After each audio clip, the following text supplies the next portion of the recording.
etc. We start with 1 hour chart. If we refer to our analysis when the price was within, was here, we mentioned if we get any trade setup or any reversal, we take the trade for buy.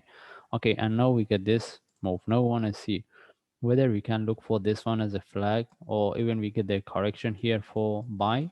Okay, the best thing is if we get the correction here, it can give us better confirmation to look for buy. But and if we get any buy when the price tag 35, this is where we start to manage and see whether there is a continuation or not. We need to see what, because we're looking for the sharp move, we need to see whether there is a continuous a sharp move or corrective. Okay, this is where we make a decision whether we should keep the trade, or like we move our stop loss to break even or take out the trade. Okay, anyway, if there is a continuation, if the price tag 38, this is, then from there we can move our stop loss to 35, at least book some profit.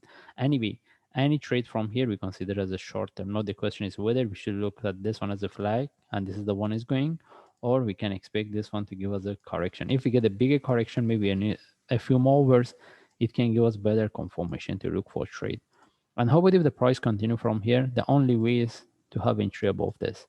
It depends on the traders, because having entry above is really risky. What we're looking for, we're looking for the price break and continue as a sharp move. If the price tag within the first hours, we should take out the trade, because simply the price can tag and drop, because maybe this one turn to a corrective movement relative to this.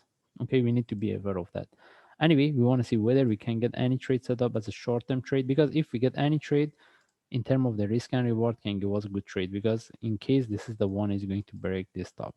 Okay, anyway, we move to higher time frame. We want to see what we have based on higher time frame. Mostly we're looking for the reversal. We have nothing to discuss right now.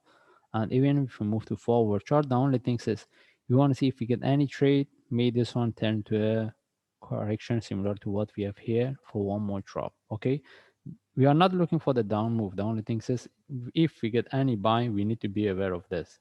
If it is going to, like, the way it's moving is a corrective, we don't see the continuation, then we should know how to manage it, and we should know what's the next and what's the other possibilities.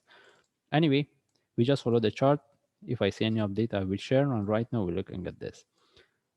And again, if I see any update, I will share. Thanks.